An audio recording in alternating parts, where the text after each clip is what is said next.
네, 반갑습니다. 안녕하세요. 네, 오늘 제가 뉴저지의 가장 좋은 시즌에 온 것 같습니다. 날씨도 너무 좋고 또 단풍이 아름답고 그래서 참 좋은 곳에서 사신다 이런 또 부러운 마음도 들고요. 특별히 오늘 한반도를 향한 또 동일한 마음을 우리에게 주셔서 오늘 함께 이 자리에 여러분과 함께 있게 된 것 하나님의 은혜인 것을 고백하게 됩니다. 오늘 제가 여러분과 함께 나눌 이 강의가 되겠고요. 그럼 이 나눔의 주제는 분단의 상처를 넘어 하나님의 이끄심을 따라라는 제목을 잡아봤습니다. 사실 하나님의 이끄심이 아니고서는 또 우리가 하나님의 이끄심을 따르지 않고서는 이 분단의 문제를 넘어갈 수 없다고 믿기 때문에 특별히 오늘 이 시간에는 우리가 신앙인의 관점으로 또 신앙의 관점 어떻게 분단과 통일을 이해할 것인가, 그리고 하나님께서 한반도 안팎 가운데 오늘날 어떻게 일하고 계시는지 함께 나누는 시간을 가지기 원합니다.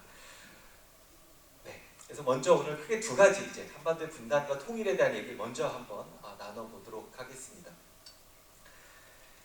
작년 4월쯤에 제가 만난 한 우리 미주 교포분이 계십니다. 이분은 LA에서 살고 계시는 분인데 북한 선교를 여러 모양으로 하고 계셨고 또 작년 4월 달에 그래서 중국을 방문하셨습니다.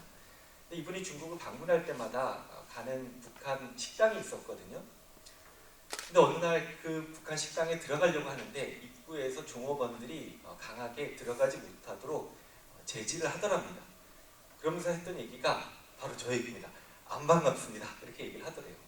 이상하다 하고 이분이 다른 식당으로 또 찾아와 갔습니다. 심양이었는데 다른 북한 식당은 어떻게 들어가게 됐습니다. 그래서 음식을 시켜놓고 혹시 가보신 분이 계실지 모르겠는데 북한 음식점에 가면 종업원들이 노래를 불러주시거든요.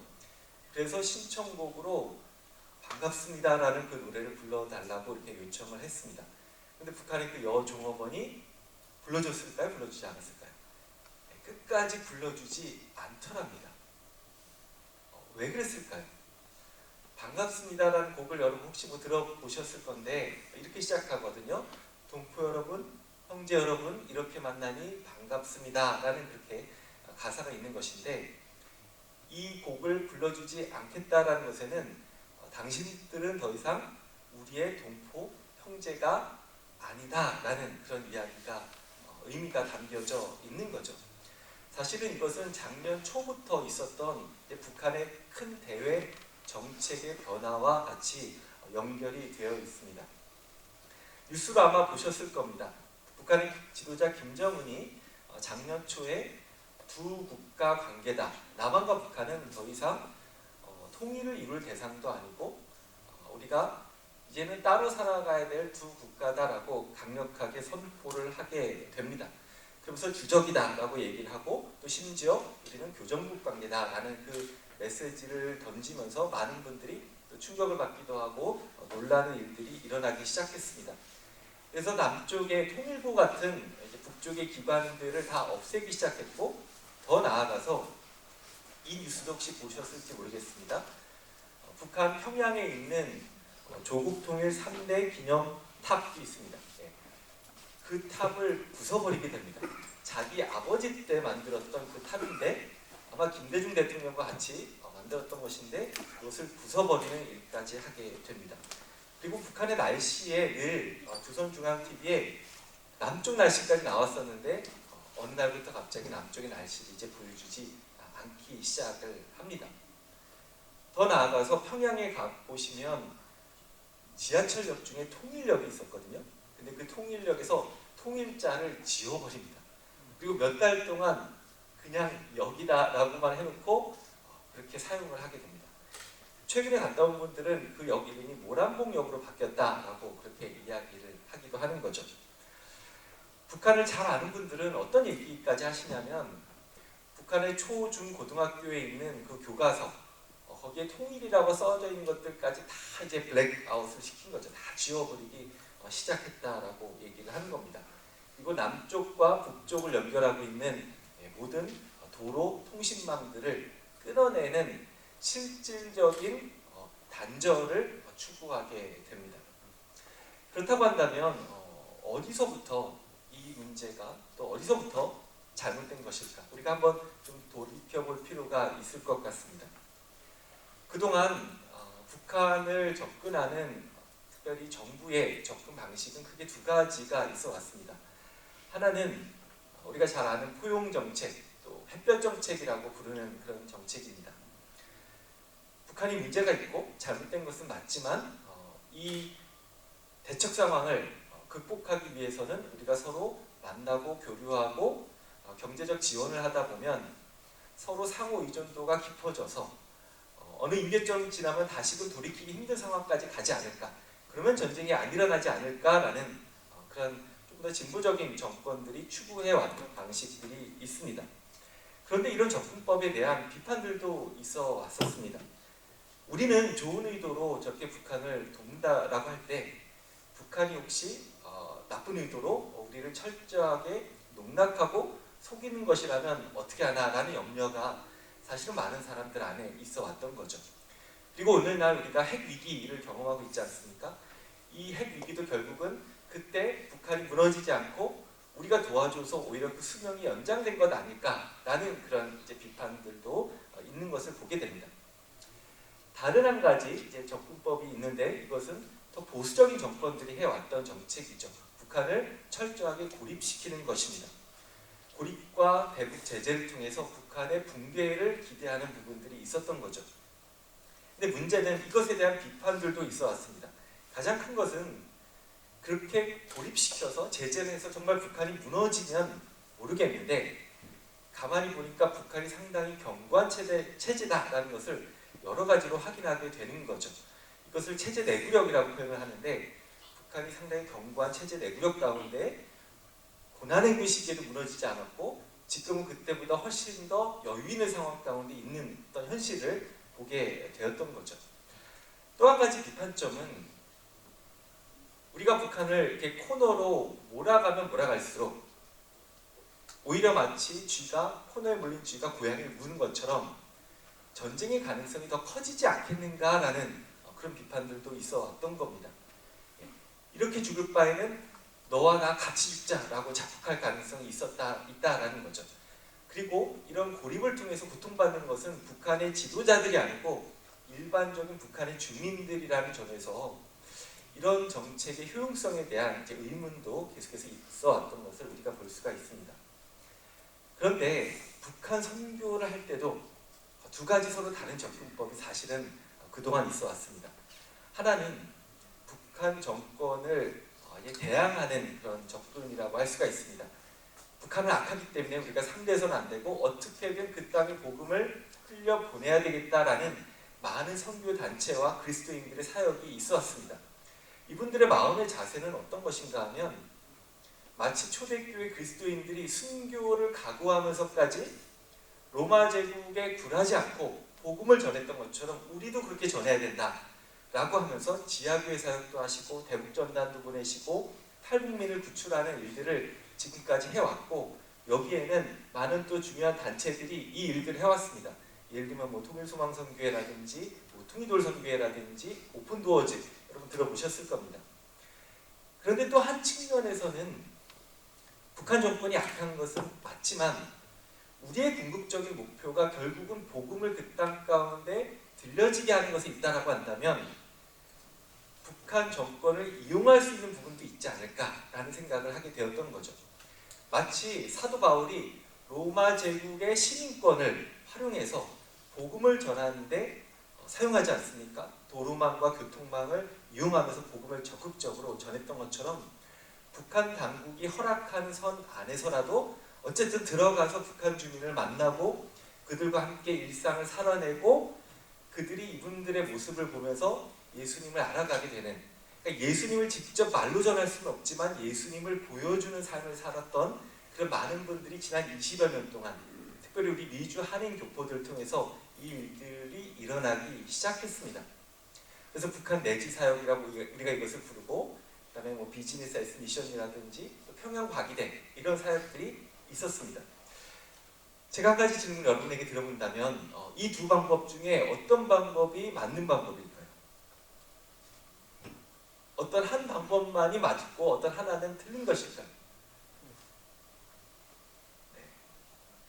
저는 감히 우리가 어떤 하나만이 맞다라고 단언할 수 없다라고 믿습니다. 우리 하나님은 훨씬 더 크신 분이시기 때문에 저는 신실한 믿음의 사람들을 통해서 하나님께서는 모든 방법을 통해서 일하신다라고 믿습니다.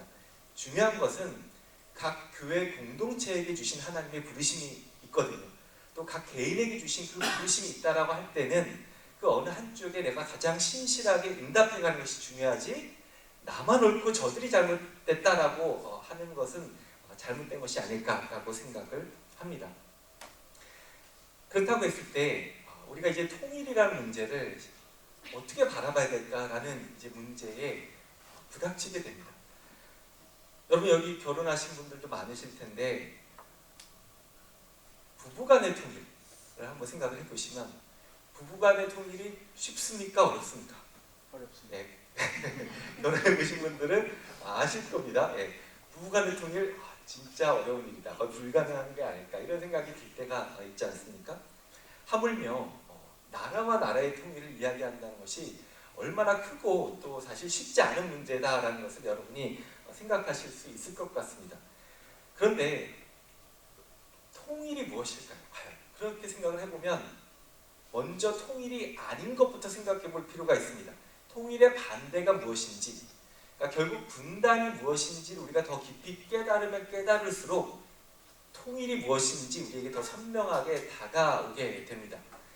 그렇다고 했을 때 분단은 우리 민족 가운데 크게 세 단계를 통해서 나타나게 됩니다. 첫 번째 단계는 1945년 8월 15일 어떤 일이 있었죠? 일제로부터의 해방을 맞이했던 날입니다. 36년간의 일제강점기가 맞춰졌는데 이 8월 15일 일주일 전에, 그러니까 1945년 8월 6일과 8월 9일에 어떤 일이 있었는지 아십니까? 혹시 오펜하이머 영화 보신 분들 계실 거예요. 일본의 원자폭탄이 떨어졌죠. 나가사키와 히로시마에. 근데 그 8월과 6일과 8월 9일 사이인 8월 8일에 소련군이 태평양 전쟁에 참전을 선언합니다. 그러면서 소련군이 만주 땅에서부터 매우 빠른 속도로 밀고 내려오기 시작합니다. 그래서 일본의 관동군이 패퇴되면서 두만강까지 8월 13일이면 소련군이 오게 됩니다. 그리고 8월 23일이 되면 개성까지 왔다라는 보고들이 나타납니다. 그러니까 미국 입장에서 보게 되면 한반도 전체를 지금 다 잃어버리게 생겼거든요. 미군은 오키나와에서 일본과 아직도 싸우고 있었는데, 그래서 급하게 약속을 했던 게 더 이상 내려오지 말라, 38선을 기준으로. 그러니까 우리 민족은 해방을 맞이하자마자 이 작은 한반도가 반으로 갈라졌던 영토의 분단을 맞이하게 됩니다. 두 번째는 1945년 8월 15일부터 3년 동안 좌우익 간의 어마어마한 극심한 갈등이 있게 됩니다. 오늘날도 지금 우리 한국 땅에 이 좌우 간의 갈등이 심한데 이때와 비교할 수가 없을 정도입니다. 이 당시에는 서로 죽고 죽였습니다. 그래서 여운형 죽고 김구 죽이고 이런 암살까지 당하는 그런 일들이 벌어졌을 때였습니다. 1948년 8월 15일에 결과적으로는 대한민국 정부가 수립이 되고 그 다음에 3주 후에는 조선민주주의인민공화국이라는 또 다른 정부가 저 북쪽에 세워지게 됩니다. 그러니까 이 작은 한반도에 두 개의 체제가 들어서게 되는 체제의 분단이 오게 됩니다. 근데 세 번째 분단이 이어지게 되는데 그것이 무엇인가 하면 1950년 6월 25일 북한군의 남침으로 6.25 전쟁이 일어나게 됩니다. 3년 동안. 이 전쟁이 얼마나 끔찍했는가 하면 여기에 보니까 남한과 북한 다 합쳐서 200만 명 이상의 사망자가 생겨납니다. 잘 감이 안 오실 것 같아서 지금 우크라이나 러시아 전쟁이 있지 않습니까? 지금 3년 반 정도 됐습니다. 우리 6.25 전쟁과 비슷한데 그 3년 동안 어마어마하게 많은 청년들이 지금 죽어가고 있는데 그렇게 많이 죽었는데 50만 명 정도 된다라고 얘기하고 있어요. 그렇게 많이 죽었는데. 근데 우리 민족은 200에서 300만 명 넘는 분들이 이 전쟁 가운데 목숨을 잃게 됩니다.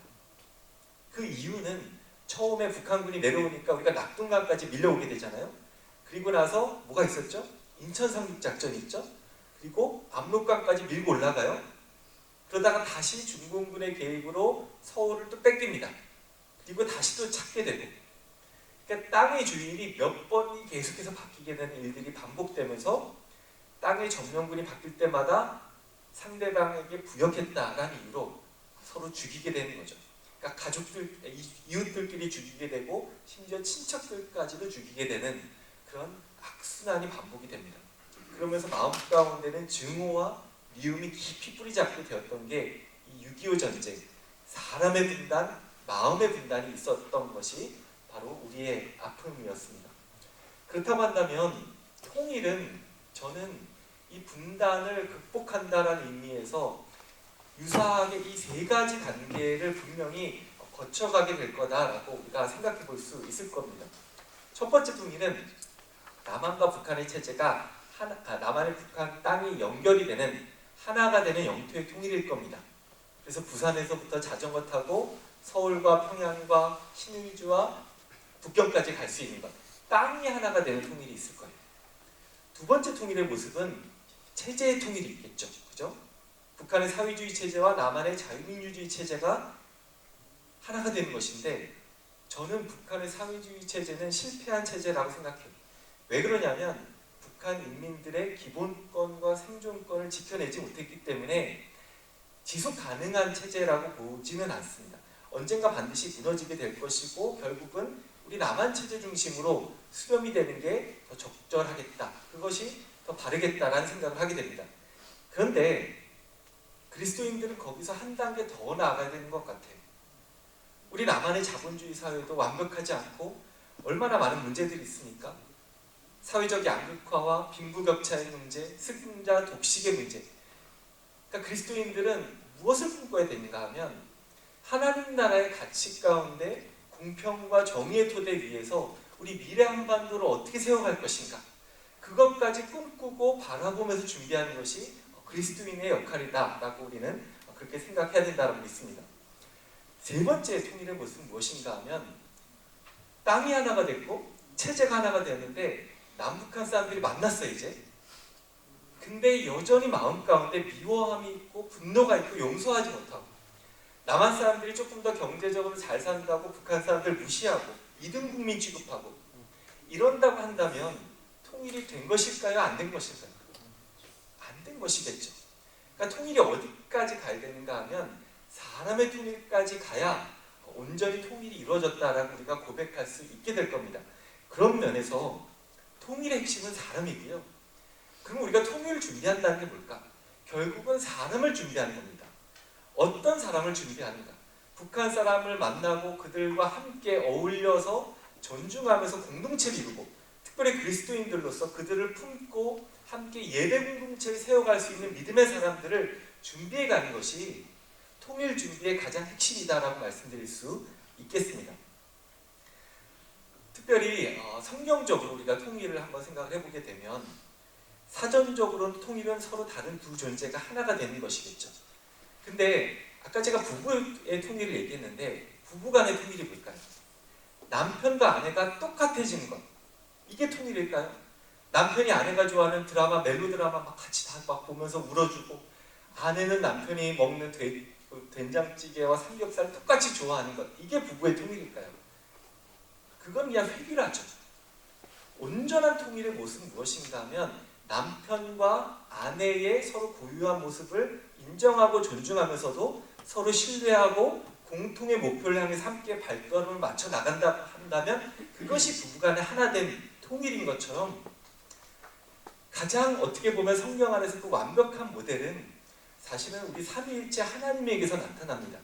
성부 하나님과 성자 하나님과 성령 하나님께서 각각 고유한 인격을 가지셨지만 온전히 하나를 이루신 것처럼, 이걸 우리가 신학적으로 페리코레시스, 상호 내주, 상호 침투 이렇게 이야기를 하는데, 삼위일체 하나님의 모델이 사실은 우리가 궁극적으로 지향해야 될 공동체의 가장 온전한 모델이 되는 것이고, 우리 교회도 사실은 그 모델을 향해 나아가는 것이고, 우리 한반도의 통일도 그렇게 나아가는 것이라고 저는 생각을 합니다. 그런데 이 남쪽과 북쪽이 서로 오랫동안 너무나 다르게 살아왔고, 우리 안에 무엇보다 무엇이 있습니까? 죄성이 있습니다. 너무나 이기적이고 우리 자기중심적인 이 남과 북이 어떻게 하나가 될 수 있을까 했을 때 더 큰 가치가 남쪽과 북쪽을 아우르지 않고서는 통일이 될 수가 없는 거죠. 그래서 성경을 보니까 인간이 하나님 앞에서 범죄했을 때 하나님과 인간 사이에 분단의 골짜기가 생겨나거든요. 그죠? 죄로 인해서 분단이 생겨납니다. 근데 이 분단의 골짜기를 누가 넘으셨습니까? 예수님께서 넘으셨죠. 그러니까 예수님이 아니고서는 이 분단이 극복이 될 수 없는 겁니다. 남쪽과 북쪽이 하나 될 수 있는 온전한 힘은 바로 예수 그리스도의 복음에 있습니다. 그래서 우리가 기도할 때 복음 통일 그렇게 고백하는 이유도 바로 예수님이 아니고서는 남쪽과 북쪽이 하나가 될 수 없다. 이런 고백이 있는 거죠. 2000년대 중반에 선교학계에 특별히 큰 획기적인 전환이 하나 일어나게 되거든요. 그것이 무엇인가 하면 선교의 주체가 누구일까? 선교는 선교사가 하는 거지. 교회가 하는 거야. 믿음이 좋은 사람이 선교하는 거야. 라고 오랫동안 생각해 왔습니다. 근데 그것이 아니라 선교의 주체는 바로 하나님이시구나라는 것을 깨닫게 됩니다. 그리고 나서 성경책을 보게 되니까 창세기 1장의 첫 창조부터 요한계시록 마지막에 새 하늘과 새 땅, 새 창조 이르기까지 하나님은 선교하시는 분이라는 것을 확인하게 됩니다. 범죄한 인간을 아담과 하와를 버려두지 않고 찾아가시는 하나님, 애굽 땅에서 노예로 고통받고 있는 이스라엘 백성을 해방시키시는 하나님, 선교사들을 끊임없이 파송하시는 하나님.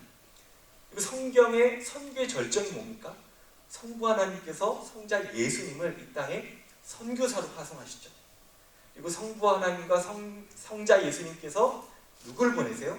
성령 하나님을 우리에게 보내주십니다. 그리고 삼위일체 하나님께서 이 삼위일체 하나님의 선교를 이어가도록 교회를 세우세요.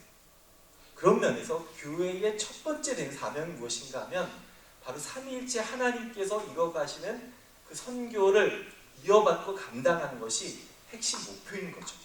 그러니까 선교하지 않는 교회는 사실 교회가 아닌 겁니다. 그럼 제가 여러분에게 질문 하나 드려볼게요. 여러분이 잘 대답하셔야 돼요. 역사의 처음과 마지막, 선교하시는 하나님께서 이 역사의 중심에 계신다라고 한다면 언젠가 저 북한 땅은 열리겠습니까? 열리지 않겠습니까? 네, 반드시 열리게 되어 있습니다.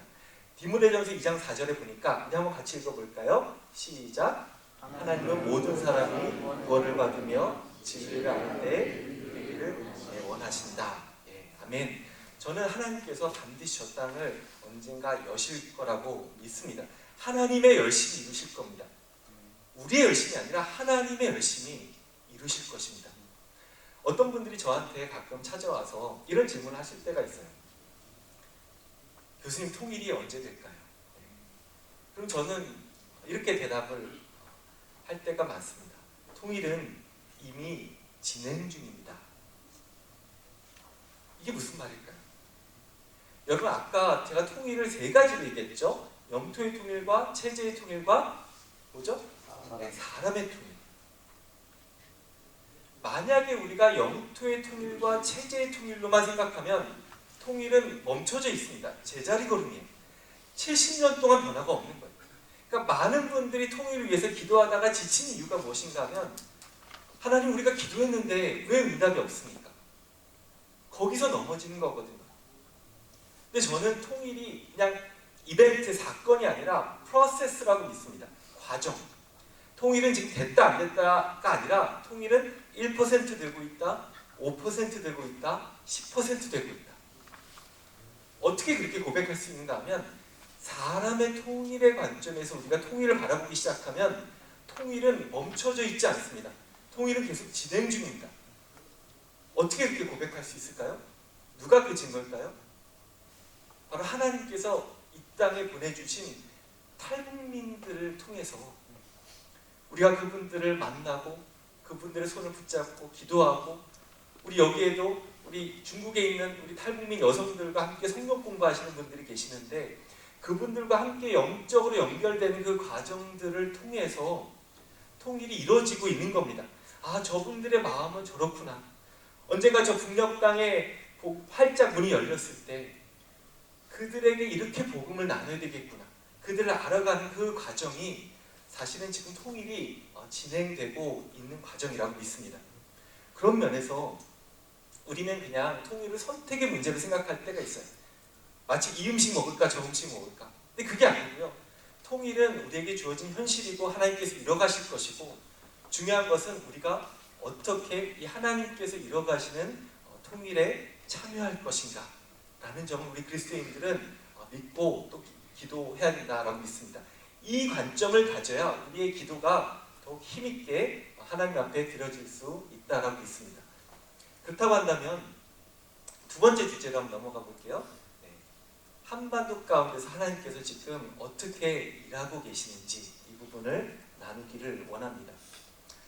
여러분, 북한이라는 지역은요, 특별히 조선시대 때 뭐라고 불렀냐면 서북지방이라고 불렀습니다. 들어보셨죠? 황해도 지역과 평안도 지역을 가리켜서 서북지방이라고 불렀는데, 이 서북지방은 너무나 슬픈 땅이에요. 사실은 조선시대 500년 동안 이 서북지방은 많은 차별을 받았습니다. 이 땅 우선 살기가 쉽지가 않아요. 산지가 훨씬 많고 농지가 많지 않아요. 그러다 보니까 식량이 풍부하지 않겠죠? 그죠? 그 다음에 남쪽 사람들이 북쪽 사람을 무시했습니다. 관직도 잘 주지 않고 어떤 과거에서 급제하기도 쉽지 않았던, 그리고 남쪽의 관리들이 북쪽에 파견이 돼서 수탈할 때가 그렇게 많았다라고 합니다. 그런데 더 큰 어려움은 무엇인가 하면 국경을 누가 대고 있을까요? 저 위쪽에 보시면, 그죠? 이민족과 국경을 대하고 있습니다. 그러다 보니까 늘 침략을 많이 당했습니다. 중국, 한족, 만주족, 몽골족, 여진족, 늘 많은 침략을 받으면서 사람들이 죽임을 당하고 식량도 뺏기고 끌려가는 그런 눈물과 아픔의 역사가 있었던 그 땅이 바로 저 서북지방이었습니다. 그래서 한 신학자는 이렇게 이야기합니다. 이미 남쪽과 북쪽의 그 갈라진 마음, 이 갈라진 마음은 오늘날 영호남에 갈라진 것과 비교할 수 없을 정도로 훨씬 더 크게 갈라진 마음이 있었다라는 거예요.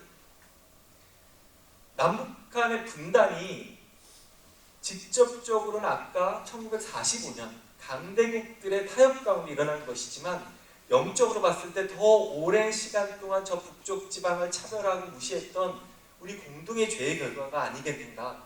우리가 이 부분을 같이 끌어안고 회개하며 기도해야 된다라고 이렇게 도전하시기도 합니다. 그런데 참 놀라운 것은 이런 고난의 땅이었고 아픔의 땅이었지만, 오히려 그렇기 때문에 저 서북지방 사람들은 더 진취적이었습니다.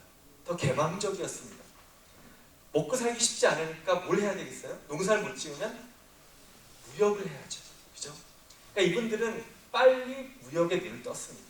중국에 가서 물건을 팔고 물건 들여오고 새로운 사상을 더 빨리 받아들이는 개방성이 있었던 거예요. 그러다가 140여 년 전에 존 로스 같은 선교사들이 저 단동지방 쪽 고려문에 복음을 들고 왔을 때 이 서북지방의 청년들, 서상윤, 백홍준 이런 사람들이 복음을 접하게 되고, 여기에 답이 있구나, 이게 진짜구나, 그것을 온몸으로 받아들이게 되는 거예요. 그리고 이 복음을 들고 자기들의 고향으로 들어갔던 역사가 140여 년 전부터 있게 되었던 겁니다. 그러니까 북쪽 지방의 그 상한 마음에 복음의 씨앗이 뿌려지기 시작했을 때 그 땅에서 먼저 부흥이 일어나게 됐던 겁니다. 원산부흥운동, 1907년에 평양 대부흥운동까지, 그리고 3,000개 교회가 세워져요. 저 서북지방, 북한 쪽. 남쪽은 인구가 2배가 많았음에도 불구하고 교회가 한 1,000개예요. 그러니까 6배가 더 많은 비율로 보면 부흥이 있었던 곳이 저 북쪽 지방이었습니다. 근데 안타까운 것은 여전히 기독교인들의 비율은 1%에서 2%였고, 이 대다수 많은 사람들의 상한 마음 가운데 1920년대에 사회주의 사상이 들어오기 시작합니다. 1917년에 볼셰비키 혁명이 있었고, 사회주의 사상이 들어왔을 때 또 이쪽에 많은 청년들이 쫙 넘어가게 되었던 거죠. 1945년 김일성이 들어왔을 때 두 팔 들고 환영했던 그런 안타까운 일들도 있었던 것을 보게 됩니다. 이때부터 북한은 긴 어둠의 시간 가운데 들어가게 됩니다. 오늘날로 가장 기독교에 대한 박해가 높은 지역이 바로 저 북한 땅입니다. 오픈도어스에서 매년마다 이 박해 지수를 조사하고 있는데 20년째 계속 수위를 차지하고 있습니다. 저희 학교에 계시는 하충혁 교수님께서 늘 즐겨 인용하시는 이 유대신학의 한 구절인데, 모든 곳에는 틈이 있기 마련이다. 빛은 그곳으로 들어온다. 이런 고백이 있습니다. 인간이 아무리 높은 벽을 쌓아놓더라도 인간이 만든 벽에는 반드시 틈이 있기 마련이고, 그 틈을 통해서 하나님의 영원한 빛이 비추이고 생명이 들어간다라는 그런 고백인 거죠. 북한도 높은 벽을 쌓았습니다. 하지만 완벽한 벽이 될 수 없었고, 그 틈이 생기기 시작한 결정적인 시기가 바로 1994년 김일성이 죽고 95년도부터 고난의 행군이 찾아오면서부터 이 북한에 틈이 생기기 시작해요. 큰 수해와 가뭄이 연달아 오면서 북한이 황폐화가 됩니다. 배급이 끊겨요. 먹을 게 없어지니까 사람들이 살기 위해서 압록강과 두만강을 건너는 일들이 시작이 됐던 거죠. 그래서 20만 명, 30만 명 넘는 많은 북한 주민들이 중국으로 넘어가게 되었고, 그때 선교사들이 복음을 전하는 일들이 그때부터 일어나기 시작합니다. 그래서 이것이 오늘날 우리가 어떻게 이것을 분류하게 되냐면, 북한의 복음의 빛을 비추는 여러 사역들이 있고, 이 사역들의 영역들이 있는데, 제가 간단하게만 각 영역을 좀 소개하고, 오늘 이후에 우리가 다큐멘터리를 좀 하나 보게 될 것이고, 그 이후에 또 사역자들이 함께 왔는데 또 다른 그 사역의 영역들에 대해서 간단하게 또 듣는 시간을 갖도록 하겠습니다. 제가 잊어버릴까봐 또 잠깐 말씀을 드리면, 이 순서지에 QR코드를 찍으시면 자료집이 있습니다. 그래서 세 가지 자료집, 북한 사역을 할 수 있는 자료집과 또 강사 소개 부분이 있으니까 또 참고하시면 되겠고요. 네, 여러 북한 사역들이 있는데, 결국 이 모든 북한 사역들이 우리 그리스도인으로서 꿈꾸는 것은 북한의 교회를 세우는 것으로 이어지게 되는 것이죠. 자, 첫 번째는 탈북민 구출 사역입니다. 이 고난의 군식의 탈북민들이 살기 위해서 중국 땅으로 건너오기 시작하는데, 사실 처음부터 남조선에, 남쪽에 오려고 탈북한 분들은 없었어요. 북한을 떠났던 분들은 가족을 살리기 위해서 떠났던 거예요. 특별히 어머님들이 아이들을 살리기 위해서 떠났던 거거든요. 근데 다시 돌아가지 못할 상황에 처하게 되면서 한국에 들어오기 시작하는 그런 구출 사역이 이어지게 됩니다. 대부분의 탈북민들은 바로 이 38선으로 건너오지 못하고요. 물론 가끔 있어요. 제가 하나원에 있을 때도 철책을 넘어온 그 노크 병사가 있었거든요. 이분 지금 예수님 믿고 목사님 되셨어요. 네, 그런 분도 있지만 대부분은 중국을 방황하다가 아니면 중국 대륙을 횡단해서 저기 동남아까지 가야 한국에 올 수 있는 안전한 루트가 확보가 되기 시작합니다. 그러니까 태국까지 가야, 그러면 우리나라 국정원과 외교부 직원들 이분들 비행기 태우고 한국에 들어오게 됩니다. 대부분의 탈북민들은 비행기 타고 인천공항으로 사실 들어오세요. 그러니까 얼마나 우리 탈북민들이 결국은 중요한 분들인가 하면, 북한의 교회가 언젠가 세워지지 않겠습니까? 하나님의 섭리 가운데 그때 북한 교회를 이루는 구성원들이 있겠죠. 우리 한국교회, 한인교회 성도님들, 북한 지하교회 성도들, 북한 주민들, 탈북민 성도들. 근데 이분들 다 아우를 수 있는 분들이 누구냐? 우리 탈북민 성도들이 될 겁니다. 남쪽과 북쪽을 다 경험한 분들. 그래서 이 한국에 오신 탈북민들에 대한 많은 사역들이 일어나고 있습니다. 지금 한국의 탈북민의 숫자가 34,000명 정도 됩니다.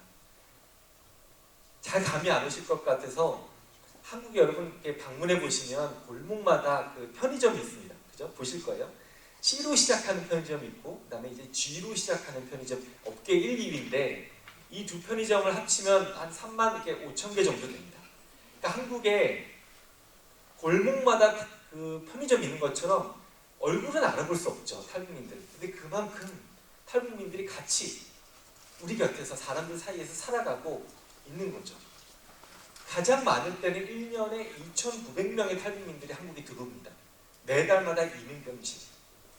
그러다가 김정일이 죽고 확 줄어들어요. 11년. 그 다음에 2020년에 코로나 때 또 확 줄어들게 됩니다. 요즘은 탈북민 숫자가 좀 많이 줄어든 상황입니다. 그래서 이 탈북민 사역에 이제 변천이 또 일어나게 되는데, 한국교회가 그동안 탈북민을 돕는 사역을 열심히 한 30년 동안 해왔어요.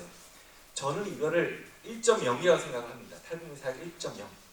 95년도부터 2024년까지, 작년까지 저는 그렇게 생각해요. 그동안 한국교회가 열심히 탈북민들을 도와주는데, 그때 도와주면 주로 베푸는 거예요. 시혜적으로. 아, 당신들 불쌍하다, 힘들지, 우리가 도와주겠다. 이게 정말 의미가 있었지만 여기에 멈춰 있으면 안 되는 것 같아요. 왜냐하면 많은 탈북민들이 그렇게 도움을 받았지만 또 상처를 받고 교회를 떠나갑니다. 정말 많은 분들이 교회 찾아왔거든요. 상처받고 교회에서 떠나가요. 자꾸 뭐 가르쳐 주려고 그러지, 베풀려고 그러지. 이분들이 원하는 것은 눈높이에서 자신들을 바라봐주고 경청해주기를 원했던 것인데, 너무 마음이 이제 급했던 부분들이 있는 거죠. 그래서 오늘날 저는 어떻게 이 사역이 전환돼야 되는가라고 생각하냐면, 그동안 한국교회가 직접 탈북민 사역을 하려고 했어요. 대형교회마다 탈북민 부서들이 있고 막 이래요. 근데 지난 30년 동안 열매가 있었는데, 우리 한국교회 탈북민 선교회, 그게 뭐냐면 바로 탈북민 교회가 70개가 세워져요. 그 중에 50개가 탈북민 목회자가 세운 교회, 그리고 200명이 넘는 탈북민 목회자가 세워집니다. 그렇다고 한다면 누가 가장 탈북민 선교를 잘할 수 있을까요? 우리 남한교회보다도 탈북민 목회자와 교회가 더 잘하거든요. 우리 한국교회 역할은 뭘까? 이 탈북민 교회 옆에서 우리가 이 교회를 서포트하는 게 더 중요해질 수 있겠다라는 그런 판단이 듭니다. 그래서 2.0 시대에는 이런 변화가 좀 생겨나는 거죠. 예전에 탈북민이 막 쏟아져 올 때는 조금 더 쉬운 사역이에요. 물건 주고 돈 주고 은행 데려가지고 막 이러면 감격해 합니다. 근데 더 이상 요즘 탈북민이 이제 안 와요. 어떻게 해야 될까?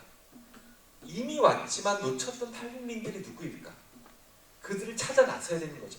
그리고 그 일을 탈북민 교회와 성도들이 더 잘할 수 있기 때문에 우리 한국교회는 탈북민 교회 곁에서 함께 동행해 가면 좋겠다.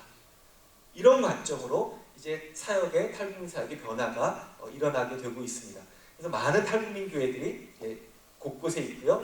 이것을 동행 프로젝트라고 저희가 하면서 한국교회 하나와 탈북민 교회 하나를 매칭시키고 함께 이 일들을 감당하는 일들 하고 있습니다. 이미 미주에 있는 많은 교회들이 동행 관계로 맺어졌고요. 우리 한국에 있는 교회들도 하고 있습니다. 우리 LA에 계시는 송병주 목사님께서 동행하는 교회, 탈북민 교회 가서 한국에 가시면 말씀을 전하시고, 또 교회 성도님들도 한국에 가끔 가시잖아요. 그럼 예배를 그 교회 가서 예배를 들으라. 헌금도 그 교회 드리시고, 또 때로는 우리 탈북민 목회자나 성도들을 또 초청할 수도 있고, 이런 이제 동행 사역들이 일어나게 되고 있습니다. 세 번째 사역은 여전히 많은 탈북민 여성들이 중국에서 살아가고 있어요. 10만 명 넘는 탈북민들이 있거든요. 제가 작년 10월 달에 중국의 한 도시에 가서 거기서 몇 시간 더 들어가니까 마을이 있더라고요. 한 조선족 목사님께서 탈북민 여성 사역을 하고 계시는데, 그 1시간 반경 안에 100명의 탈북민 여성들이 숨어서 살고 있어요. 근데 여러분 사진으로 좀 느껴지시겠지만 이분들의 나이가 다 50대, 60대. 그러니까 팔려간 지 벌써 20년이 넘어가시는 분들이에요. 2000년대 초반에 가장 많이 팔려갔거든요.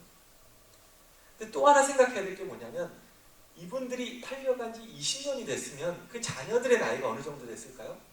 이제 10대, 20대가 되고 있어요. 근데 이 아이들은 상처가 너무나 많은 거예요. 엄마는 신분이 없는 북조선 여자고, 아빠는 보통 능력이 없는 한족 남자들이거든요. 이렇게 꿈없이 살아가는 그 아이들을 누가 챙기고 누가 돌봐야 될까? 우리 한국교회와 한인교회 역할이 아닐까? 이런 마음이 드는 거죠. 그래서 얼마 전부터 이 아이들을 한국에 데려오기 시작했고 유학 보내기 시작했어요. 저희 순실대에도 입학을 했고, 이 아이들 공부 잘 시키고 신학 가운데 양육해서 다시 중국으로 보낼 겁니다. 중국에서 행복하게 살아갈 수 있도록.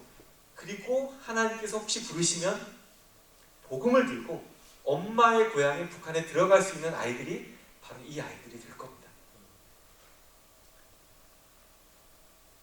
네 번째는 이제 북한에 직접 들어가서 함께 삶을 살아내는 지난 20년 동안의 북한 내지 사역 얘기가 있는데 이따가 우리가 직접 또 관련된 사역 얘기를 함께 듣도록 하겠습니다. 그리고 마지막 다섯 번째는 조선족 사역이 있는데요. 중국에 가면 도문시라고 있어요. 두만강 앞에 도문시라는 도시가 있고 건너편에 북한의 남양이 보이는 데인데 이 도문교회가 있어요. 100년 된 오래된 교회입니다. 이 교회 담임 목사님께서 조선족 청년들을 오랫동안 양육하셨어요. 근데 이 청년들이 어느 날 보니까 다 없어졌어요. 어디 갔나 봤더니 다 한국에 가서 돈 벌겠다고 남한에 가 있는 거죠. 근데 신앙생활을 제대로 안 한다는 소식을 듣고 이분이 부목사님에게 교회를 맡기고 한국에 직접 들어와서 교회를 개척합니다. 그리고 나서 교회 이름과 또 선교단체를 만드는데 그 선교단체 이름이 기가 막혀요. 선한플러스. 선한플러스. 이게 뭐냐면 조선의 선, 북조선이라고 부르잖아요. 조선의 선과 우리 한국, 남한의 한. 그래서 조선족의 정체성이 뭐냐? 늘 갈등이 있거든요. 정체성에 대한 이 조선족들이 청년들한테 이렇게 말하는 거예요. 우리들의 정체성은 저 북조선과 남한을 연결하고 플러스하는 역할이 우리의 사명이다. 그래서 청년들 깨워가고 북한 선교를 준비하고 시켜나가는 일들을 하고 있습니다. 이렇게 하나님께서는 다양한 사람들을 지금 세워가시는 거죠. 마지막으로 제가 영상을 하나 좀 같이 이 앞에 얘기를 좀 정리하는 영상을 함께 같이 보도록 하겠습니다.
탈북민이라고 하는 이름을 안고 우리나라에 들어온 사람들이 3만 4천 명이 되었습니다.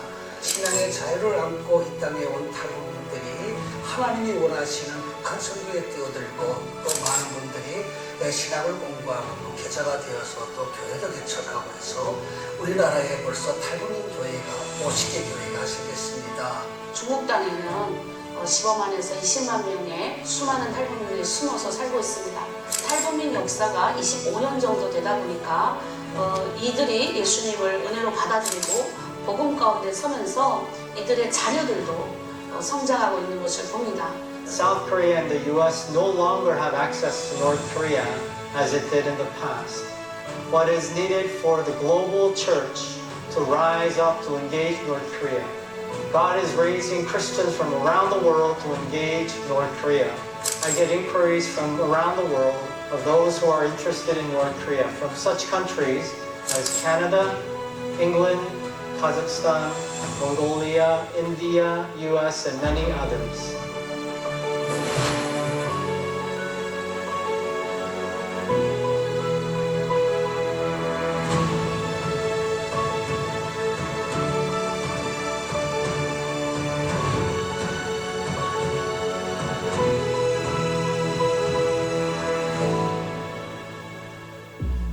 In the post-pandemic era, North Korea engagement should be done more strategically and collaboratively.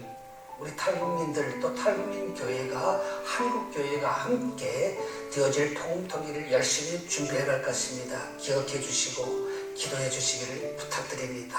이 아이들이 나중에 자라나서 저 북한과 열방까지 나아가서 하나님을 섬기는 멋진 자녀들로 성장하길 원합니다. 중국 내에 있는 탈북민 여성들과 또 그들의 자녀들을 위해서 항상 중보해 주시고 협력해 주시고 기도해 주시면 감사하겠습니다.